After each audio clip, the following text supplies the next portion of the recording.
નમસ્કાર દર્શક મિત્રો, આજ તારીખ 3 એપ્રિલ 2025 અને આપ નિહાળી રહ્યા છો તાપી મિત્ર અખબારની યુટ્યુબ ચેનલ તાપી મિત્ર ન્યૂઝ। હવે નિહાળીએ આજના ટોપ 20માં મહત્વના સમાચારો। રાજ્યની કોલેજ અને સ્કૂલોમાં અભ્યાસ કરતા વિદ્યાર્થીઓ અને વિદ્યાર્થિનીઓ ગાંજા તથા તેના જેવા માદક પદાર્થોના નશાના રવાડે ના ચડી જાય તે માટે ગંભીર પગલાં લેવા માટે આદેશો આપવામાં આવ્યા છે, જેને પગલે ગાંધીનગર જિલ્લામાં આવેલી કોલેજો અને હોસ્ટેલની આસપાસ ગાંજા જેવા નશાકારક પદાર્થોનું વેચાણ ના થાય અને વિદ્યાર્થીઓ નશાનો ભોગ ના બને તે માટે પોલીસ દ્વારા સર્ચ ઓપરેશન શરૂ કરવામાં આવ્યું છે। ઉલ્લેખનીય છે કે છેલ્લા કેટલાય સમયથી રાજ્યમાં અનેક સ્થળેથી કરોડો રૂપિયાનું ડ્રગ્સ ઝડપી લેવામાં આવ્યું છે।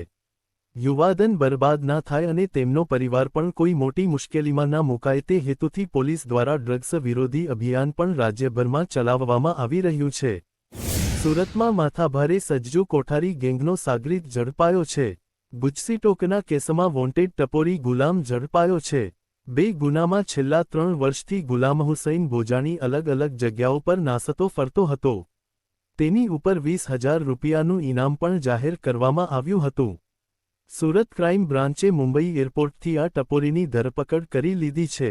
ગુજરાતના પોલીસ વિભાગમાં બઢતી અને બદલીનો ધમધમાટ શરૂ થઈ ગયો છે।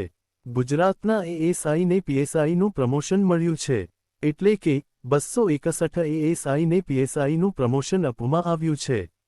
જુદા શહેર, જિલ્લાના એએસઆઈને બઢતી મળી છે, જેના કારણે પોલીસ તંત્રને મજબૂત બનાવવા પ્રયાસ હાથ ધરવામાં આવી રહ્યો છે।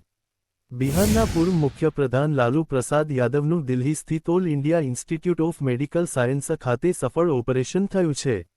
લાલુ યાદવ છેલ્લા 2 દિવસથી પેટમાં ઊંડા ઘા હોવાને કારણે ગંભીર રીતે બીમાર હતા। ત્યારબાદ બુધવારે સાંજે તેમને એર એમ્બ્યુલન્સ દ્વારા પટનાથી દિલ્હી એમ્સ લાવવામાં આવ્યા હતા, જ્યાં તેમનું ઓપરેશન સફળ રહ્યું છે। કર્ણાટક હાઈકોર્ટે બુધવારે એપ આધારિત રાઇડ હેલિંગ સેવાઓને બાઇક ટેક્સી સેવાઓ બંધ કરવાનો આદેશ આપ્યો છે। જો કે, તેમને તેમની કામગીરી સંપૂર્ણપણે બંધ કરવા માટે 6 અઠવાડિયાનો સમય આપવામાં આવ્યો છે। પ્લેટફોર્મ અધિકારીઓનું કહેવું છે કે તેઓ નિર્ણય સામે અપીલ કરવાનું વિચારી રહ્યા છે। રેપિડો, ઉબેર ઇન્ડિયા અને ઓલાની અરજીઓ પર આ આદેશ આવ્યો છે, જેમાં સરકારને એગ્રીગેટર લાયસન્સ જારી કરવાની અને બાઇક ટેક્સીને પરિવહન સેવાઓ તરીકે રજીસ્ટર કરવાની માંગ કરવામાં આવી હતી। કેન્દ્રીય મંત્રી નીતિન ગડકરીએ બુધવારે એક મોટું નિવેદન કર્યું છે।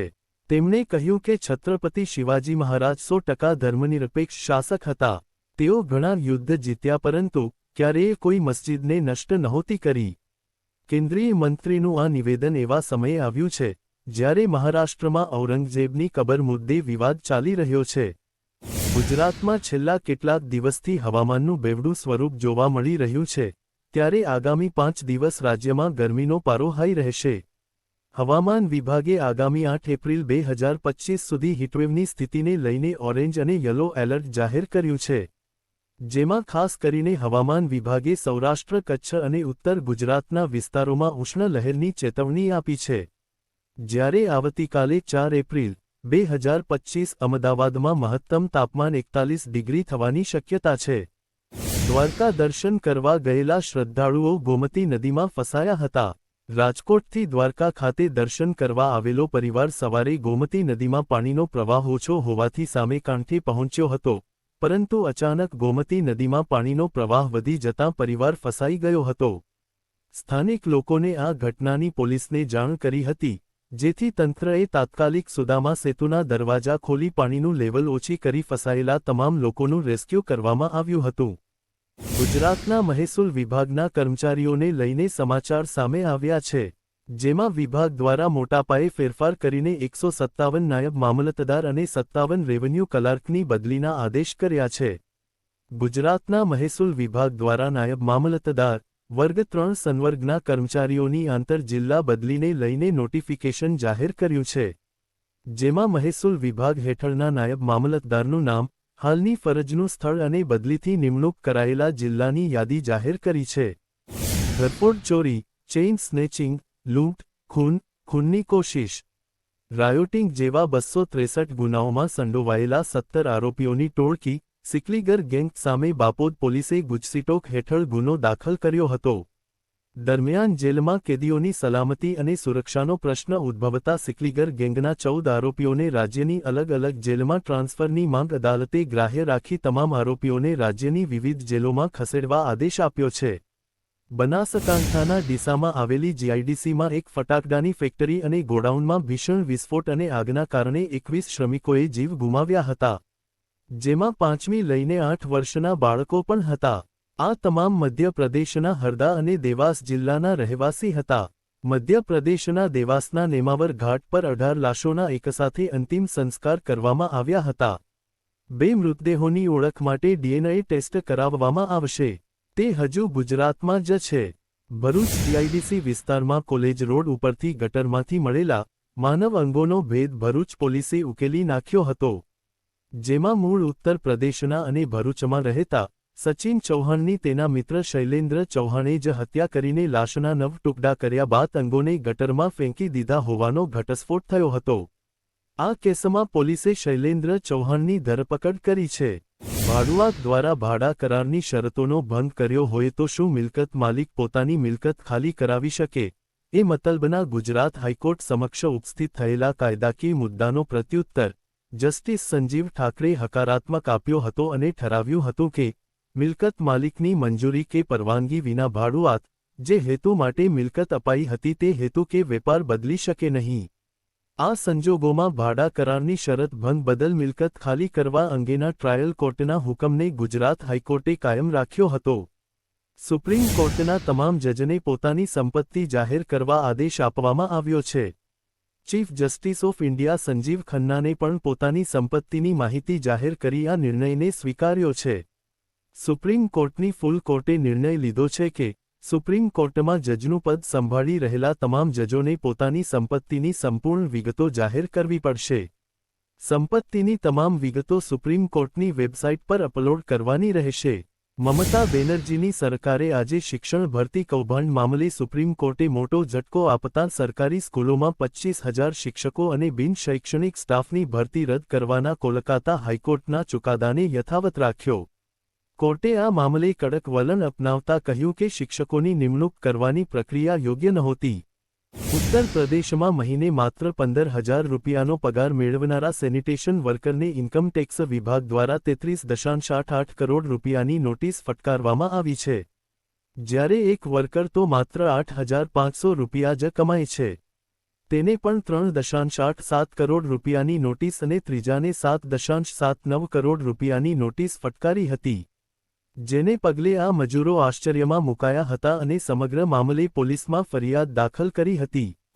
મોડી રાત્રે લોકસભામાં વક્ફ સંશોધન બિલ પસાર થયું છે. કેન્દ્ર સરકારે વક્ફ કાયદામાં સુધારા માટેનું બિલ લોકસભામાં રજૂ કર્યું હતું, જેના પર સત્તાપક્ષ અને વિપક્ષ વચ્ચે ધારદાર દલીલો થઈ હતી. વિપક્ષ ઇન્ડિયા ગઠબંધને આ બિલનો વિરોધ કર્યો હતો, જ્યારે એનડીએના પક્ષોએ બિલનું સમર્થન કર્યું હતું. બિલને કેન્દ્રીય મંત્રી કિરણ રિજિજુ દ્વારા રજૂ કરાયું હતું, જેના પર બપોરથી રાતના 12 વાગ્યા સુધી ચર્ચા થઈ હતી. ચર્ચાના અંતે આ બિલ લોકસભામાં પસાર થયું હતું. વક્ફ બિલ સંશોધનના પક્ષમાં 288 મત પડ્યા હતા અને 232 મત વિરોધમાં પડ્યા હતા. હવે ગુરુવારે રાજ્યસભામાં રજૂ કરાય તેવી પૂરી શક્યતા છે. છત્તીસગઢના પૂર્વ મુખ્યમંત્રી ભૂપેશ બઘેલની મુશ્કેલીઓ સતત વધતી જઈ રહી છે. સેન્ટ્રલ બ્યુરો ઓફ ઇન્વેસ્ટિગેશને મહાદેવ એપ કૌભાંડમાં તેમને આરોપી બનાવાયા છે. 6,000 કરોડના ઓનલાઇન સટ્ટા કૌભાંડથી જોડાયેલા કેસમાં સીબીઆઈએ બઘેલનું નામ એફઆઈઆરમાં સામેલ કર્યું છે.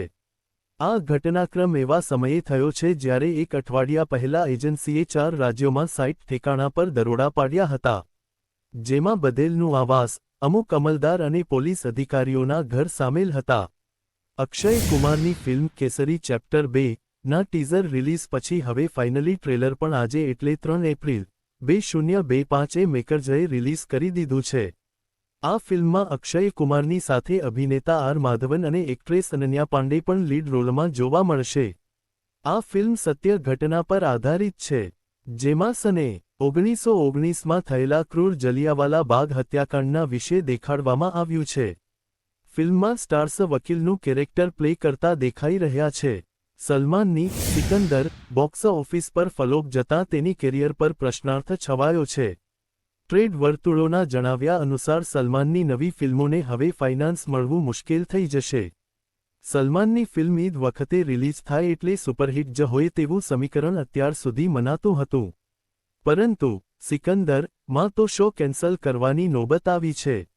આ નિષ્ફળતાને કારણે સલમાન માટે હવે ફરી બેઠા થવાનું મુશ્કેલ બની ગયું છે. આ હતા અત્યાર સુધીના સમાચારો. નવા અપડેટ્સ મેળવવા માટે યુટ્યુબ ચેનલ સબસ્ક્રાઇબ કરવાનું ભૂલતા નહીં.